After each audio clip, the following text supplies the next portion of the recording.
Assalamualaikum warahmatullahi wabarakatuh. Bismillahirrahmanirrahim. Alhamdulillahi rabbil alamin. Wa afdhalus salati wa atammu taslimi ala sayyidina Muhammadin wa ala alihi wa sahbihi ajmain. Rabbi shrah li sadri wa yassir li amri wahlul 'uqdatam min lisani yafqahu qawli. Subhanaka la ilma lana illa ma 'allamtana innaka antal alimul hakim.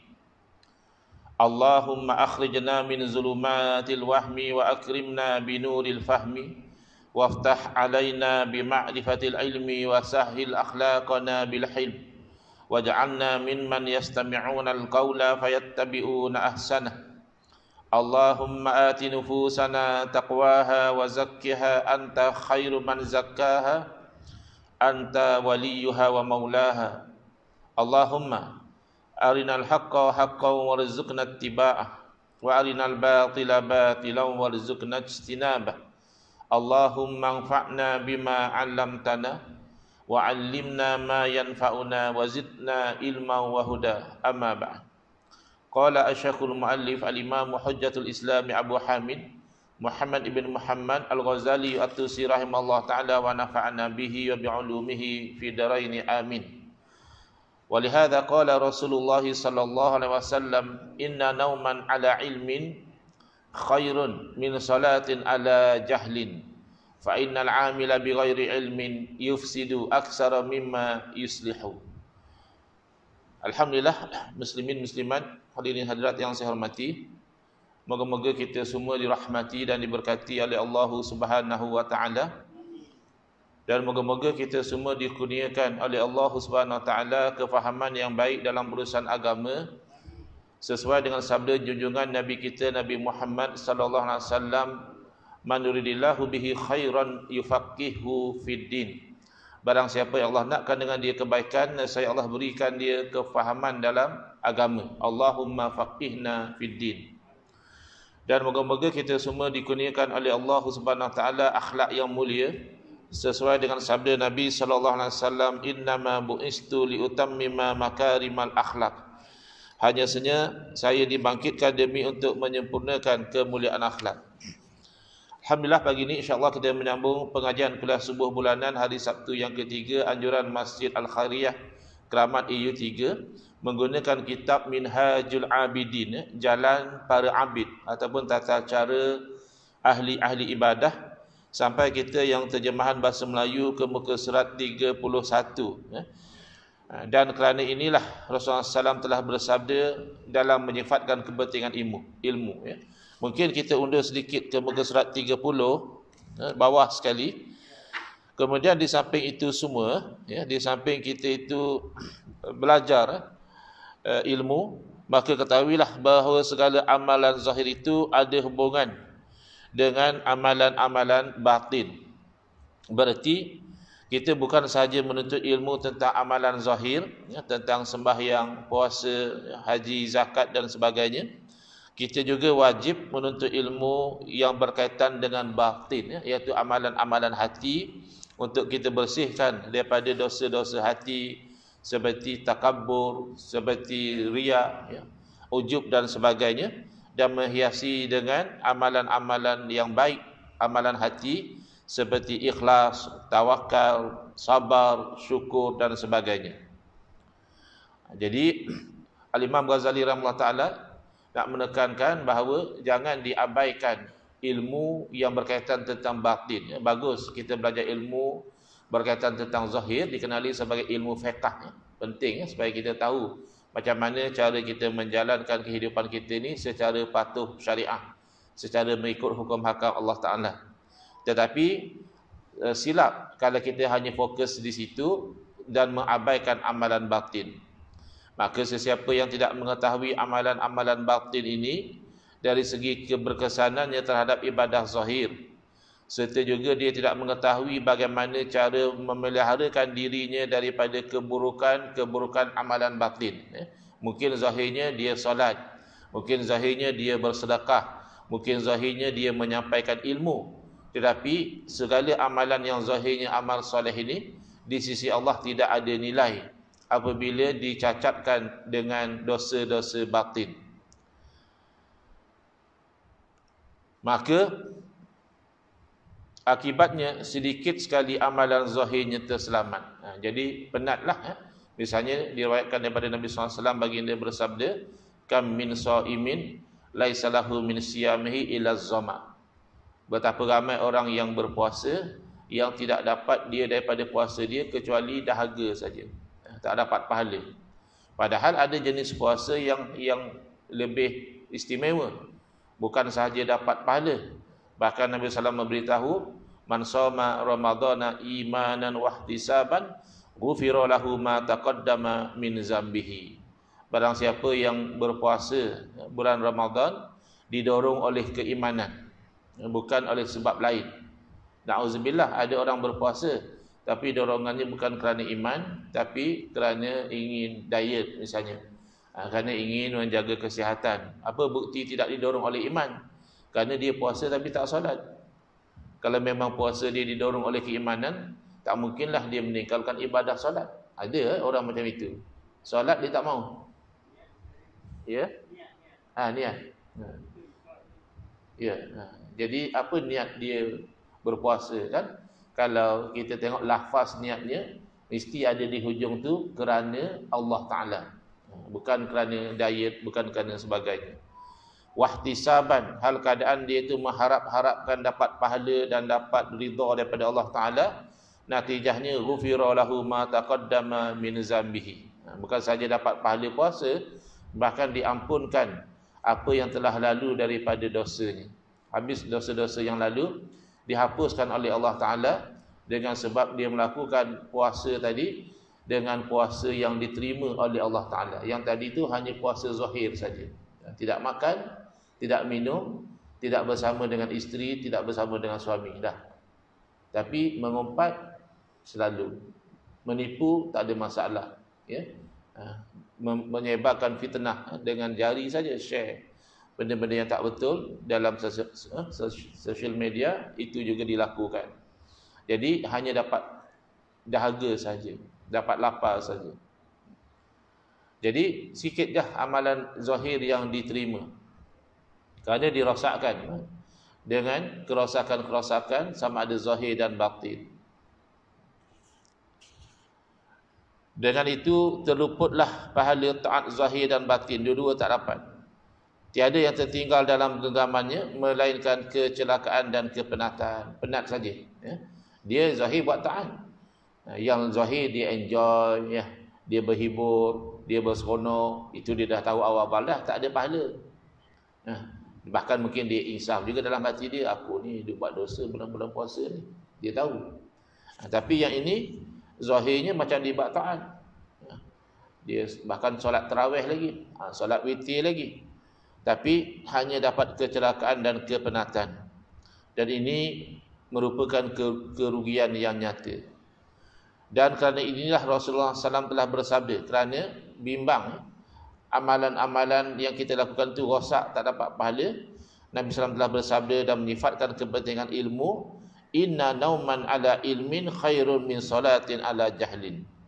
Sesungguhnya tidur dalam keadaan berilmu. Mungkin sebab itu dalam kuliah sedap tidur. Ya, dalam keadaan berilmu tidur masa kuliah. Bukan itu maksudnya.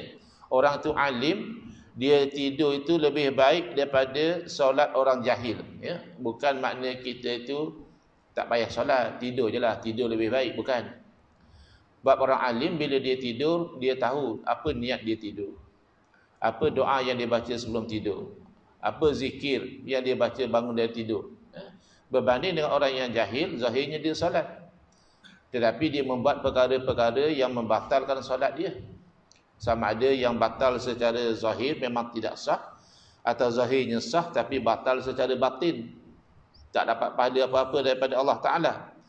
Makanya sebab itulah disebutkan oleh Nabi SAW, tidur dalam keadaan berilmu itu lebih baik daripada solat dalam keadaan jahil. Ada dihikayatkan, ada diceritakan, kisah satu orang yang Allah kurniakan kepada dia itu kasyaf, dapat melihat perkara yang biasanya tidak dilihat dengan mata, iaitu melihat syaitan. Kita tak nampak syaitan, tapi kalau Allah berikan kebolehan untuk melihat, ya boleh. Kerana syaitan tu benda wujud. Setiap perkara yang wujud boleh dilihat. Cuma mampu atau tidak dilihat itu cerita lain. Malaikat wujud, maka malaikat boleh dilihat. Adakah kita melihat malaikat? Tidak. Sebab kita tidak mampu melihat. Adapun para rasul alaihi wassalatu wassalam, Allah beri kepada mereka kemampuan untuk melihat malaikat. Samalah misalnya ya, benda yang depan mata kita ni boleh dilihat, tiang, kipas besar, kapet, lampu ya. Tapi ada orang tak mampu lihat. Kenapa? Mata dia buta. Dia tak nampak. Ya. Jadi dia melihat syaitan ni cuba nak mengganggu satu orang yang sedang solat ya. Dia nampak satu orang solat, satu orang sedang tidur. Lalu sepertinya syaitan tu teragak-agak. Padahal itu tugas dia. Ganggu orang solat, ganggu orang zikir, itu tugas dia. Kalau ada manusia pun yang ganggu orang solat, ganggu orang zikir, itu kira dia bersekongkol dengan syaitan lah. Ya. Orang solat macam-macam dia kacau. Ini tak betul, ini tak betul, ini tak boleh, sebagainya. Ini tak ikut sunnah. Macam-macam. Dia komplain, dia kacau. Tapi syaitan ni kenapa teragak-agak? Dia tanya kenapa kamu nak ganggu orang tu macam teragak-agak. Kata dia yang tidur tu orang alim. Nanti aku penat-penat kacau sembahyang dia ni, orang alim ni jaga, dia perbetulkan, sia-sia je aku, penat je aku buat kerja. Ini hikayat lah, wallahu alam ya. Tapi dari segi maknanya tu benar. Maknanya itu disaksikan oleh hadis daripada Nabi SAW, iaitu solat dalam keadaan berilmu, tidur dalam keadaan berilmu itu lebih baik daripada solat dalam keadaan jahil. Apatah lagi kalau solat dalam keadaan berilmu. Ya. Tidur dalam keadaan berilmu pun sudah lebih baik. Ya. Apatah lagi kalau orang tu solat dalam keadaan berilmu. Dia tahu ya tentang ilmu zahir solat dan dia tahu tentang ilmu batin ya, kepada solat. Kerana solat ini ada elemen zahirnya, ya, pergerakan tubuh badan, bacaannya, dan ada elemen batin iaitu niat dan juga khusyuk dalam solat.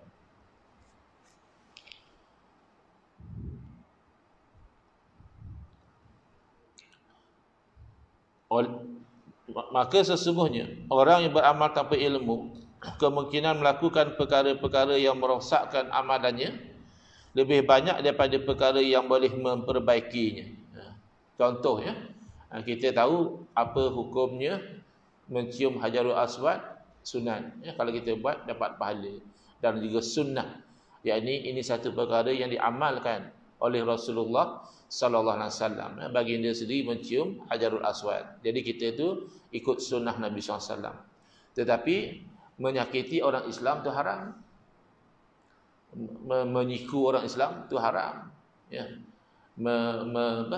Menolak dia sampai dia tersakiti itu kan haram. Jadi kalau orang tu tak belajar ilmu, dia hanya fokus kepada aku nak cium Hajarul Aswad. Jadi dalam rangka dia nak cium Hajarul Aswad, dia siku orang, dia tolak orang, dia sakiti orang, ya. Maka ketika itu dia berdosa. Sia-sia. Negatif. Kerana apa? Kerana dia tidak menuntut ilmu dan dia tidak tahu membezakan yang mana lebih diberi keutamaan. Ya, meninggalkan yang haram itu lebih diberi keutamaan berbanding nak buat perkara yang sunat. Ya. Darul mafasid kaedahnya muqaddamun ala jalbil masalih. Menolak kerosakan itu diberi priority, diberi kelebihan, didahulukan berbanding nak menarik kebaikan. Dua-dua tu disuruh. Ya, ambil kebaikan, cium Hajarul Aswad tu baik. Ya. Menolak keburukan iaitu tidak menyakiti orang dan sebagainya juga baik. Tetapi apabila bertembung, ya, kalau kita nak cium Hajarul Aswad, kita terpaksa menyakiti orang lain dahulu, maka didahulukan menolak keburukan tadi. Tak apalah, tak cium Hajarul Aswad pun tak apa, asalkan kita tidak membuat perkara yang haram, yang dilarang dalam agama. Wa qala Rasulullah sallallahu alaihi wasallam fil ilmi innahu yulhamuhu su'ada'u wa yuhramuhul ashqiya. Dan lagi Nabi telah bersabda SAW tentang ilmu, bahawasanya ilmu itu diilhamkan kepada orang-orang yang bahagia, ya. Tanda-tanda orang itu, orang yang bahagia, insya-Allah, ya, satu masa menjadi ahli syurga adalah dikurniakan kepada dia ilmu. Tanda-tanda lah, ya. Taklah confirm. Ada juga na'udzubillah orang yang dapat ilmu tetapi dia menjual ilmu dia tu untuk habuan dunia. Oleh kerana dia tu alim, ya, maka dia jual. Siapa nak bagi dia dunia, dia boleh keluarkan hukum mengikut apa yang orang itu nak, misalnya, ya. Atau disebut sebagai ulama su, ya, orang alim tetapi yang buruk. Tapi secara umumnya tanda orang itu orang bahagia, tanda orang itu orang ahli syurga, Allah beri kepada dia itu ilmu. Dan tanda orang itu celaka, maknanya ahli neraka, na'udzubillah min zalik, terhalang dia dari ilmu. Tak minat dia dengan ilmu. Kalau orang ajar ilmu pun block, mental block, ya, dia tak faham. Ataupun kalau dia tahu, ilmu itu tidak membawa dia kepada kebaikan. Ini tanda, ya, kebahagiaan atau kecelakaan seseorang. Yang tandanya bahagia, Allah kurniakan ilmu. Yang tandanya celaka, dia terhalang daripada mendapat ilmu. Fal makna wal ilmu inda Allah Ta'ala anna ihda syikwataihi alla yata'allama al-ilma summa yashqa wa yat'abu fil ibadati ala khabtin fama yakunu lahu min zalika illa al-ana'u na'udzubillahi min ilmin la yanfa'u wa amalin la yurfa'u. Makna daripada hadis ini, dan ilmu di sisi Allah Subhanahu Wa Taala, bahawa salah satu daripada dua kecelakaan, ya, orang yang tidak menuntut ilmu, bahawa apabila dia tidak menuntut ilmu, dia menjadi celaka kerana apa? Kerana dia berpenat lelah di dalam ibadah yang sebenarnya sia-sia.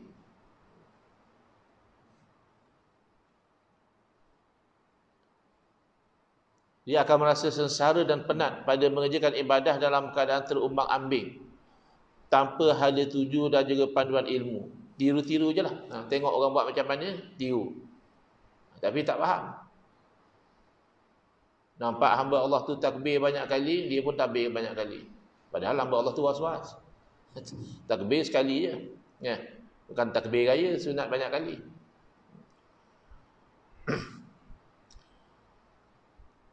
Kami memohon lindung dengan Allah daripada ilmu yang tidak memberi manfaat.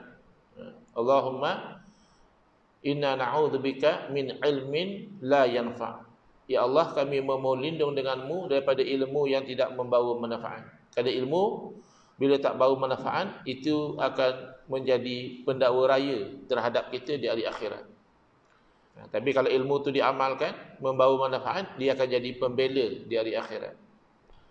Dan minta lindung juga daripada amal yang tidak diangkat, yakni tidak diterima oleh Allah Subhanahu wa taala. Qala rahimahullah taala wa lihadza azumat inayatul ulama'i az-zuhadil 'amilin radhiyallahu anhum bil ilmi khassatan min baini sairin nas.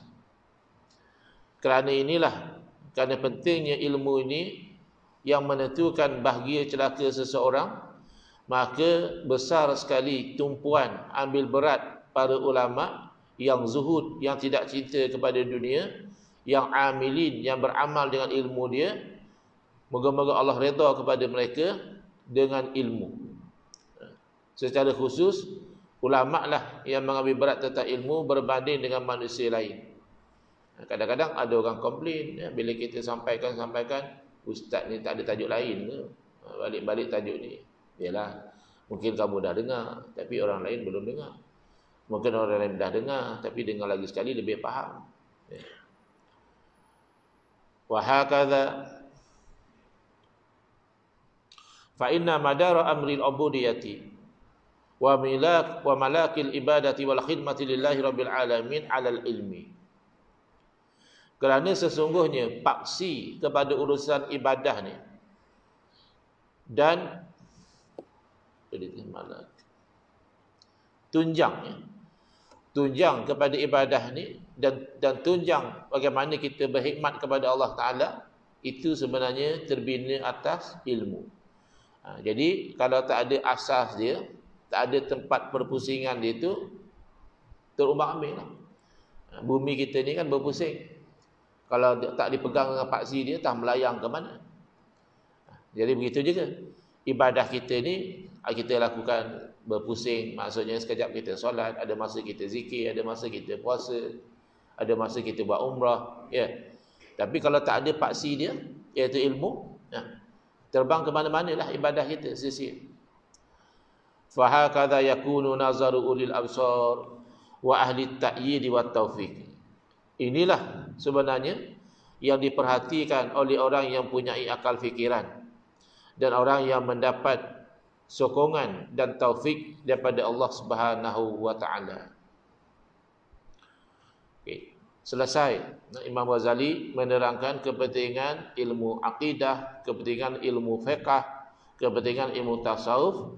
Lalu Imam Ghazali merumuskan fa idza tabayyana laka bihadhil jumlati anna ta'ata la tahsulu lil 'abdi wa la taslamu lahu illa bil ilmi fayalzamu idzan taqdimuhu fi sya'nil ibadati.